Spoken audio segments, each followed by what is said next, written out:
Suspense. And the producer of radio's outstanding theater of thrills, the master of mystery and adventure, William N. Robeson. It is now 50 years since the first motion picture was made amidst the orange groves of a sleepy little California village called Hollywood. And a latter-day gold rush began. Hollywood quickly became a sprawling, brawling boom town. True to the tradition of the Western frontier, a tradition it helped to create and has fondly fostered, Hollywood lived violently. And not a few of its citizens died violently, with and sometimes without their boots on. The stakes were high, worldwide fame and undreamt of fortune. And the passions that poured onto the silver screen sometimes spilled over into private lives with lethal results. Of such passions and such results you are about to hear. And who better to tell this story than a man who was there?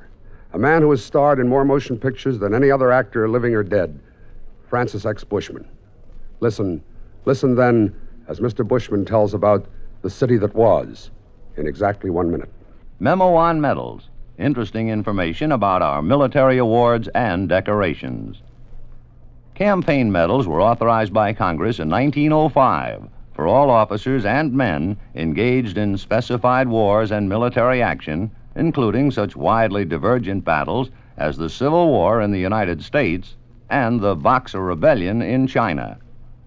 The Navy and Marine Corps have a special Manila Bay Medal for members of the United States Asiatic Squadron under command of Commodore George Dewey in May of 1898.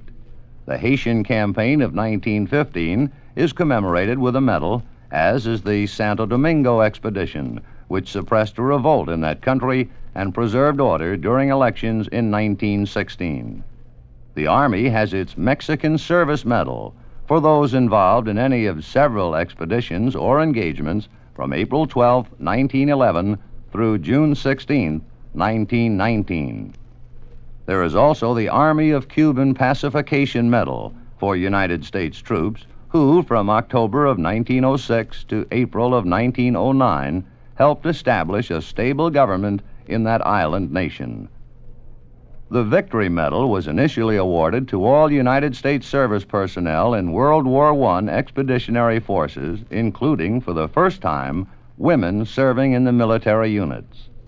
There is a story behind every American medal, a proud story of devotion to country and unselfish service to keep it strong and free. And now, Francis X. Bushman, starring in The City That Was, a tale well calculated to keep you in suspense.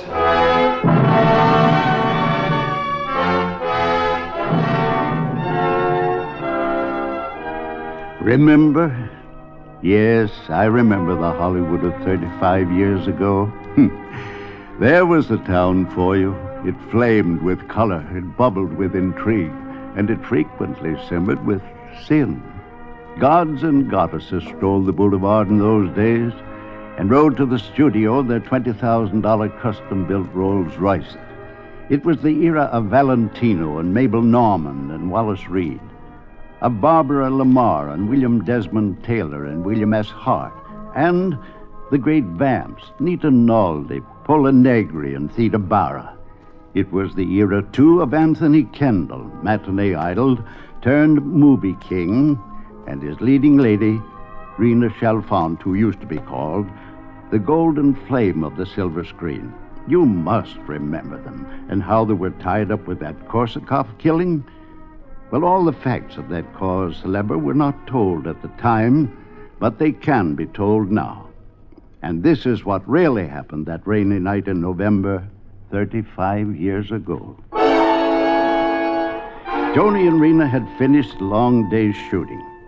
It was nearly 7 o'clock when Tony tooled his big white Cunningham Roadster into the driveway of his Whitley Heights estate.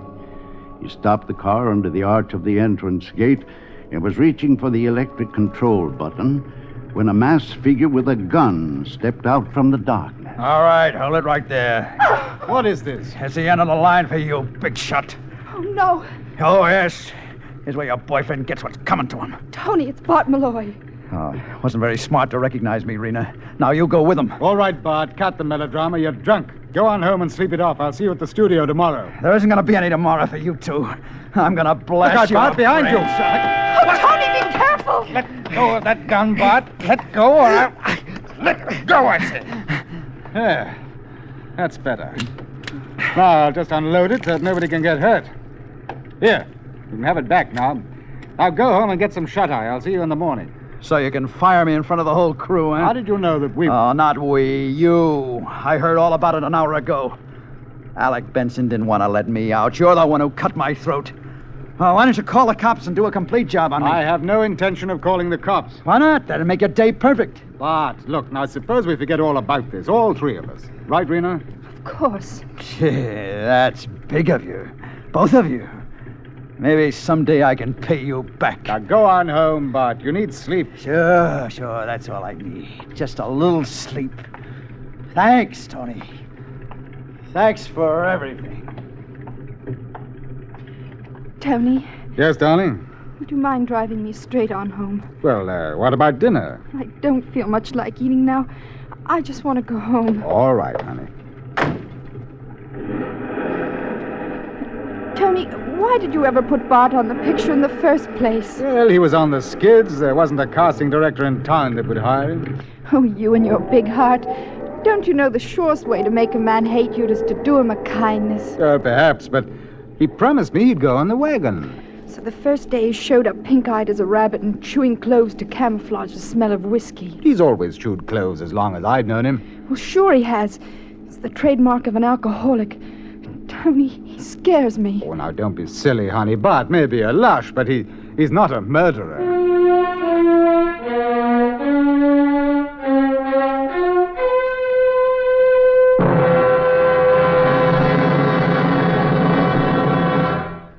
In a moment, we continue with the second act of Suspense.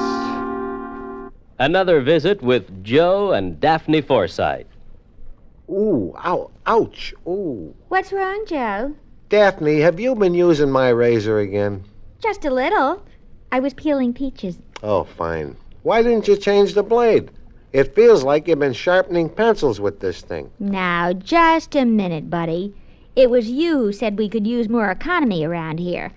And I've been saving wherever I can. And by shaving the skin off the peaches... But look at my face. Think how the Red Cross could have used all this blood. It's your own fault. You and your economy. Well, being penny conscious isn't such a bad idea. Not if you use common sense. Take savings bonds, for instance. Here it comes. Go right ahead and scoff. But I got 8 million Americans who agree with me. We all buy savings bonds on the payroll saving plan because we know that investing in bonds is the best way to use our money. We could use some of that money around here. Well, maybe, or maybe we just think we can. When we buy bonds, we guarantee we'll have the money in the future, when we'll certainly need it more. Stop waving that razor. You're splattering me with soap. Well, I don't mean to get excited, but who wouldn't? Where else can a man make an investment that's guaranteed to pay off $4 for every 3? And guaranteed by the credit of the whole U.S. of A. So there. Bravo! Bravo! All right. Now let me change the blade and get back to shaving. I think I'll stay and watch. Why? Because you're so cute when you cut yourself. Oh, fine. And now, Act 2 of The City That Was, starring Francis X. Bushman. A tale well calculated to keep you in suspense.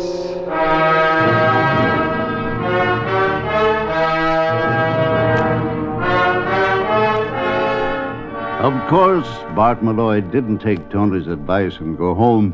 The evening was still young, and in his misery he needed company. So he headed for Henry's on Hollywood Boulevard.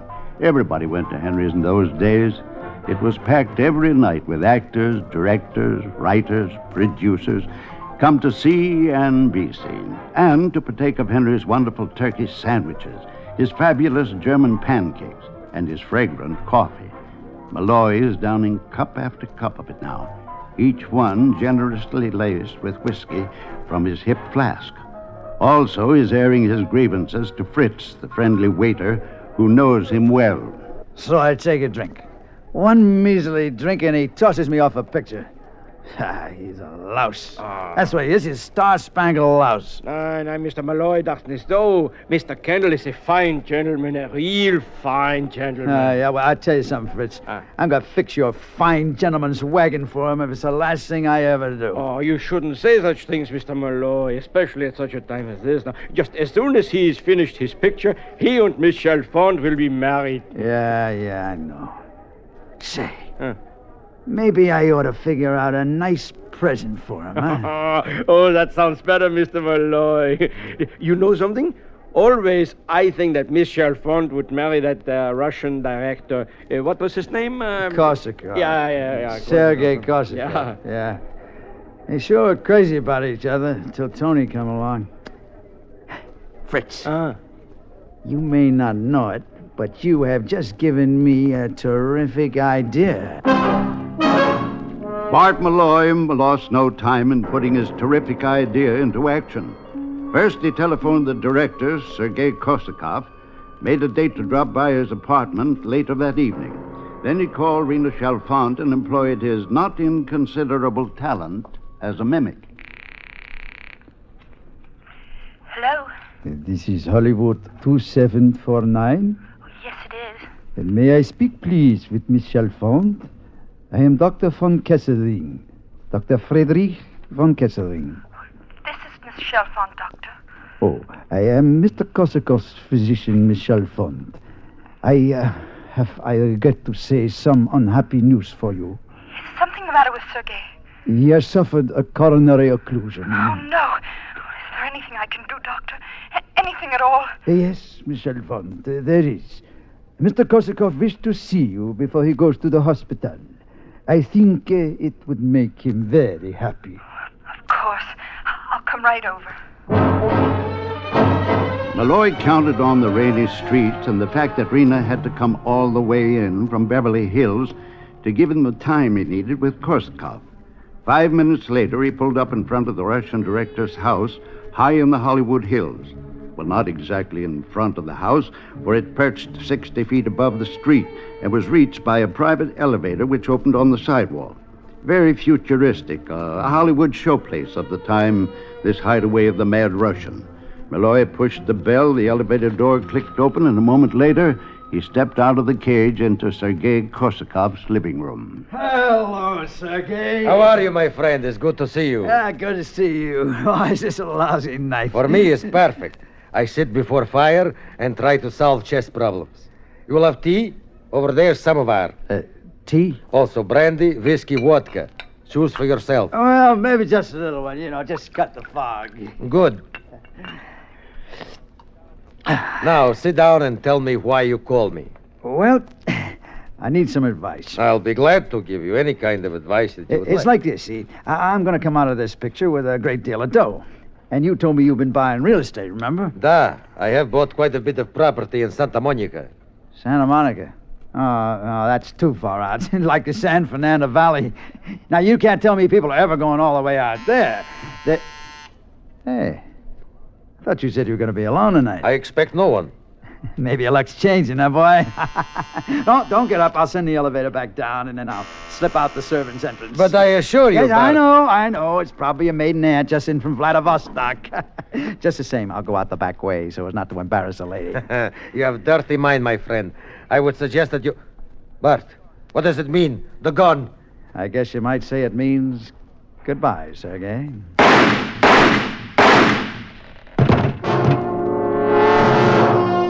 Malloy moved fast now. He wiped his fingerprints from the smoking gun and from the whiskey glass.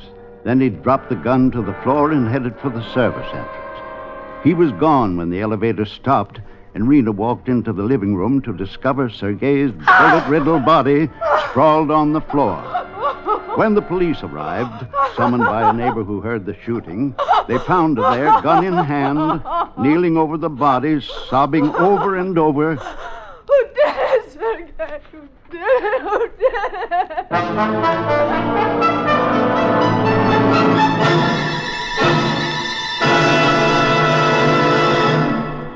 In just a moment, we continue with the third act of Suspense. We have, together, ample capacity and freedom to defend freedom. This is NATO, the North Atlantic Treaty Organization. While the Soviets seek to weaken and disrupt the free world through worldwide military, political, and economic activities, the free world has organized its resources, moral, military, political, and economic, and is ready to deploy them wherever the situation demands. This is the basic reasoning behind the North Atlantic Treaty Organization. The United States of America is a part of NATO. You should be aware of and alert to the objectives and programs of the North Atlantic Treaty Organization. And now, Act 3 of The City That Was, starring Francis X. Bushman. A tale well calculated to keep you in suspense. They allowed Rena Chalfant one phone call. Naturally, she called Tony Kendall. But there wasn't much here his attorney could do for her, since there's no bail on a murder charge. So Tony went to the scene of the crime, and there he found that an old friend of his was in charge of the investigation. Sergeant Kay of Homicide. I'm sorry, Tony, but it just don't look good for your girlfriend. But Rena's no killer. Well, that's not for me to say. I can only go by the evidence I find, and it all points to her. But where's the motive? Rena had no motive. She might have. What do you mean? This is just a theory, of course. Well, let's have it. You may not like it, Tony. I told you, go ahead. Well, she and Korsakov were pretty good friends before you came along, right? Yes. So maybe he's still in love with her. Maybe he doesn't want her to marry you. Maybe he threatens to do something to stop the wedding. And maybe she shoots him? Right. Wrong. Rena is not a killer, Marty. Maybe. But it looks like she did it. You've been all over the place, I suppose. Stem to stern, everything strictly copacetic, except for a whiskey glass with no fingerprints on it. A what? This one right here. Somebody had a shot of bourbon out of it, then wiped off the prints. Sergei didn't drink. No? Then maybe your girlfriend must have... Here we go with that maybe routine again. No. For your information, Marty, Rena isn't a drinker either. That samovar over there is more in her line. So that's what you call that thing. What's it for? Making tea, Russian style. Hey, what's all this stuff in these little saucers? Lemon peel, cinnamon, rose petals, cloves. They put it in the tea. All at once? No, one at a time. Then Korsakov must have been a clove boy. We found a lot of them on the floor. Cloves, eh? And a whiskey glass. You got a theory? Maybe I have. What is it? I'll let you know when I've proved it. Tony Kendall was in makeup and on the set at 8 o'clock the next morning. The cameras were in place and the lights were all set up for the climax scene of Passion Lost, the big fight scene. Alec Benson, the director, greeted Tony with the long face usually reserved for funerals. Tony, I just heard about Rena. What a terrible... Now, save your sympathy. She's innocent. Of course, but what's it going to do to our shooting schedule? Oh, you're just chock full of compassion, aren't you? Well, I mean... Well, how's the great man this morning? Good morning, Bart. And who's going to lower the boom? You or Alec? Well, Bart, you see... I told you last night we'd forget all about it, Bart. Yeah, but I thought you meant... You're still on the picture, Bart. But, Tony, I've already hired... You heard me, Alec. Oh, Tony, I don't know what to say. Well, then save it, and let's get on with this fight scene. Okay. Now, this has got to top any fight scene that's ever been photographed. Sam, I can't hear myself think. All right, you guys, come on, hold the hammers, hold the taut, come on. You gotta get these Now, we've got to make the brawl and the spoilers look like a chorus boys' picnic. I want... Look where you go, you knucklehead, don't trip over those cables. Will you please knock it off, Sam? You make more noise than the hammers. Oh, sorry, Mr. Benson. Now, let's get the suspense of the fight in Intolerable David, the brutality of Noah Beery and the Sea-Wolf, the cruelty... Hey, look, Alec, Huh? Why don't you let Bart and me sort of work it out by ourselves? Then we'll tell you how we see it, and then if it's okay with you, we'll try a take, hmm? Well, all right. Just call me when you're ready. All right.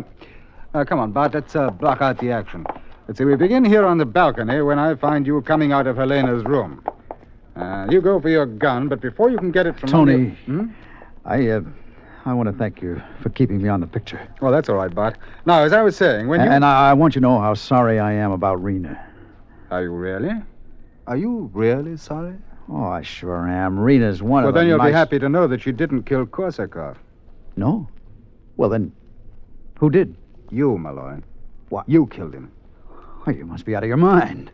What would I want to do a thing like that for? You killed him, and then you framed Rena. You did it for revenge, to get back at me. Why, you're talking like a maniac. Am I? What about the cloves that dropped out of your pocket onto the floor? Well, Korsakov had cloves, too. They were right there by that samovar. Does it. You were there, Malloy, and you killed him. Well, you try and prove it. I won't have to prove it. You're going to admit it. Oh, I am, eh? That's right. I'm going to beat the truth out of you right You keep now. away from me, Kendall. You keep... Oh, I'm going to fix that pretty face of yours. Hey, Mr. Benson, hey, look. Over there, that's that. Well, for the love of... Hey, wait a minute, Tony. Hold it, boys, until we can... It ain't holding, Mr. Benson. Wow, what a water. Oh, boy, that sure looked real, didn't it, huh? What are we standing there for? Let's get it on film. Lights, Larry, Paul, start cranking those cameras. All right, you guys, you heard Mr. Benson. Come on, lights, camera. That's fine, Bart. Slam his head against the pillar. Good. Now bring one up, Tony. Bring it up from your heels. That's the idea, real haymaker. You didn't, you, Malloy. You killed him. Oh, get your hands off my throat. I You can't tell me the breathe. truth, Malloy. You give it to me straight or I'll kill you here and Go now. a little easy on that strangle, Tony. The senses in Iowa may squawk about it. Come on, Malloy. This is your last Yes, chance. yes, I did it. I did it. Cut. All right, stay the light. Oh, now, look, Tony, I realize I'm only the director around here, but even so, would you mind letting me in on... You tell him, Malloy. You tell him or I'll... Yeah, I killed Korsakov. Call Marty Kay, will you? Tell him we've got his killer for him, and you better have a couple of the boys keep an eye on Malloy until he gets here. What are you going to do? Me? I'm going over and get my girl out of the jailhouse. And there you have it, ladies and gentlemen, a story out of the Hollywood of the 20s. The city that was. As you know, Rena and Tona Kendall are still one of the film capital's happiest couples. As a matter of fact, I had tea with them last week.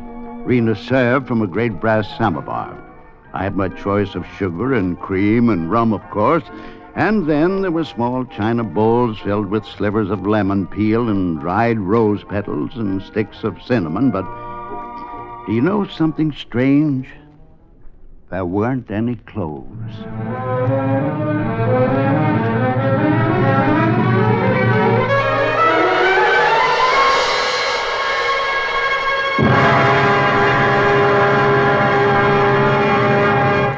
Suspense, in which Francis X. Bushman starred in William N. Robeson's production of The City That Was by Richard Wheel. Supporting Mr. Bushman in The City That Was were Norma Eberhardt, Chester Stratton, Ben Wright, Jack Crucian, Joe DeSantis, and Norm Alden. Listen. Listen again next week when we return with The Star of Thessaly, starring Ray Noble. Another tale well calculated to keep you in suspense.